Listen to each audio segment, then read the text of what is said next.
విద్యార్థి నేత ఎల్చాల దత్తాత్రేయ గారిని మాట్లాడాల్సిన కోరుతా ఉన్నాం. దయచేసి 2 నిమిషాలు మాట్లాడాల్సిన కోరుతా ఉన్నాం. మిత్రులారా, తెలంగాణ రాష్ట్రంలో బీసీల పెద్ద ఎత్తున ఒక అలజడి మొదలైంది. 33 జిల్లాలలో ఎమ్మెల్సీ కవితక్క గారి ఆధ్వర్యంలో 11 తెలంగాణ రాష్ట్రంలో ఉన్నటువంటి 11 విశ్వవిద్యాలయాల నుండి పెద్ద ఎత్తున తరలి వచ్చినటువంటి బీసీ బిడ్డలందరికీ కూడా పేరు పేరున ఈ సభను ఉద్దేశించి స్వాగతం తెలియజేస్తూ, ఇవాళ జై బీసీ, బీసీల ఐక్యత, బీసీల ఐక్యత, జై కవితక్క. ఇవాళ ఏ పార్టీ నాయకుల నోట్ల నుంచి వెలువడుతున్నటువంటి ఒకే ఒక్క పేరు కవితక్క. కవితక్క ఎట్లా బీసీల గురించి మాట్లాడుతుంది అని అంటా ఉన్నారు. ఇవాళ కవితక్క ఏ హక్కుతో బీసీల గురించి మాట్లాడుతూ ఉంది అని అడుగుతా ఉన్నారు.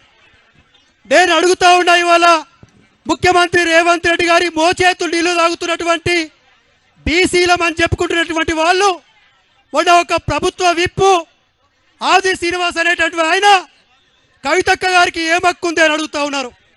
నువ్వు తెలంగాణలో బీసీల గురించి మాట్లాడని నాడే, తెలంగాణ సంస్కృతి సాంప్రదాయాల గురించి మీ నోరు పెకలన్నాడే కవితక్క తెలంగాణ రాష్ట్రం మొత్తం కూడా తిరిగి తెలంగాణలో ఉన్నటువంటి సబ్బండ వర్గాలను ఏకం చేసినటువంటి చరిత్ర కవితక్కది అని చెప్పి తెలియజేస్తా ఉన్నా. ఇవాళ పిసిసి అధ్యక్షుడు మాట్లాడుతూ ఉన్నాడు. ఇవాళ పిసిసి అధ్యక్షుడి నోట్లకెళ్ళి కవితక్క పేరు మాట్లాడుతూ ఉన్నాడు. పిసిసి అధ్యక్షుడి పదవచ్చు నుంచి ఎన్నడూ కూడా కామారెడ్డి డిక్లరేషన్ గుర్తుకు రాలేదు.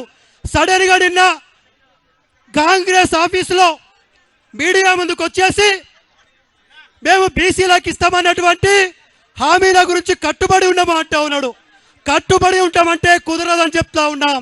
ఇవాళ కవితక్క కాళ్లకు గజ్జ కట్టుకున్నట్టుగా 33 జిల్లాలో ఉన్నటువంటి బీసీల ప్రతినిధిగా మాట్లాడుతూ ఉంది. ఇవాళ కవితక్క మాట్లాడుతుంది కాబట్టి ఎన్నడూ గుర్తురాని సావిత్రిబాయి జన్మదినం మీకు గుర్తుకొచ్చిందంటేనే అది కవితక్క మాట్లాడినందుకే అని చెప్పి తెలియజేస్తా ఉన్నాం. బిడ్డ, కాంగ్రెస్ పార్టీని రేవంత్ రెడ్డి గారికి చెప్తా ఉన్నాం, మీరు ఏదైతే కామారెడ్డి సాక్షిగా బీసీలకు 42% రిజర్వేషన్ ఇస్తే 23,000 మంది బీసీ బిడ్డలు సర్పంచులు, ఎంపీటీసీలు, జడ్పీటీసీలు అవుతారని చెప్పినావో, ఇవాళ అదే బీసీ బిడ్డలు అందరూ అడుగుతూ ఉన్నారు. 100 రోజుల్లో ఇస్తామని చెప్పినావు కదా, 365 రోజులు అయింది. నీ అబద్ధపు హామీలు అటుకెక్కాల్సిన సమయం వచ్చింది.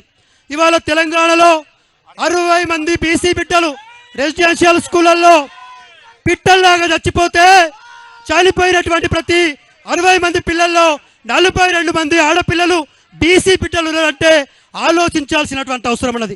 మొన్న బతుకమ్మ చీరలు ఇచ్చి కేసీఆర్ గారు మా చేనేత కార్మికులని ఆదుకుంటే వాళ్ళకు ఒక బతుకు తెరువు చూపిస్తే నువ్వు వచ్చిన తర్వాత బతుకమ్మని మాయం చేసినావు, బతుకమ్మ చీరలను బంద్ చేసినావు. ఇవాళ 29 మంది చేనేత కార్మికులు చచ్చిపోయినంటే నువ్వే కారణం కాదా రేవంత్ రెడ్డి అని ప్రశ్నిస్తా ఉన్నాం. ఇవాళ 400 పైచులకు రైతులు చచ్చిపోతే 280% పైగా బీసీ బిడ్డలు అయినటువంటి రైతులే చచ్చిపోయారు. నేను అడుగుతా ఉన్నా కాంగ్రెస్ పార్టీలో ఉన్న బీసీ నాయకులకు, మీకు నిజంగానే సిక్కు, శరం, రోషం ఉంటే రేవంత్ రెడ్డిని నిలదీయాల్సినటువంటి అవసరం ఉన్నది. ఇవాళ కవితక్క అడిగితే మీరు భయపడతా ఉన్నారు కదా, రేవంత్ రెడ్డి గారికి చెమటలు పడుతూ ఉన్నాయి కదా. మేము అడుగుతా ఉన్నాం, ఇది కేవలం ట్రయల్ రన్ అని చెప్పింది కవితక్క. ప్రారంభం మాత్రమే బిడ్డ, అది అమలు చేసే వరకు నువ్వు ప్రతి సంవత్సరం 20,000 కోట్లు బీసీలకు విడుదల చేసే వరకు నువ్వు 100 రోజుల్లో బీసీలకు, ఎంబీసీలకు మంత్రిత్వ శాఖ ఇస్తాను. ఎక్కడ పోయింది ఎంబీసీల మంత్రిత్వ శాఖ? దొరుకుతలేడా ఎంబీసీ బిడ్డ మంత్రిని చేయడానికి? 37 కార్పొరేషన్లలో చైర్మన్ ప్రకటిస్తే, 23 జిల్లాలలో గ్రంథాలయ చైర్మన్ ప్రకటిస్తే 20 మందికి సైగా నీ సామాజిక వర్గానికి ఇచ్చినావు. మేము అడుగుతా ఉన్నాం, బీసీల రెక్కల కష్టం మీద ఏర్పాటైన ఈ ప్రభుత్వంలో బీసీలకు ఇంత అన్యాయం చేస్తే ఎందుకు ప్రశ్నించకూడదని అడుగుతా ఉన్నాం. ఖచ్చితంగా మాకు రాజకీయ అయినటువంటి అవకాశమే కావాలని తెలియజేస్తూ ఈ అవకాశం ఇచ్చినటువంటి కవితక్క గారికి, ఈ అవకాశం ఇచ్చినటువంటి మా బొల్ల శివశంకరణ గారికి ధన్యవాదాలు తెలియజేస్తూ పేరు పేరున ప్రతి యూనివర్సిటీ నుంచి వచ్చినటువంటి మా యూనివర్సిటీ విద్యార్థులందరికీ కూడా Thank you. శిరస్సు వంచి నమస్కరిస్తూ జై తెలంగాణ. థ్యాంక్ యూ దత్తాత్రేయ గారు.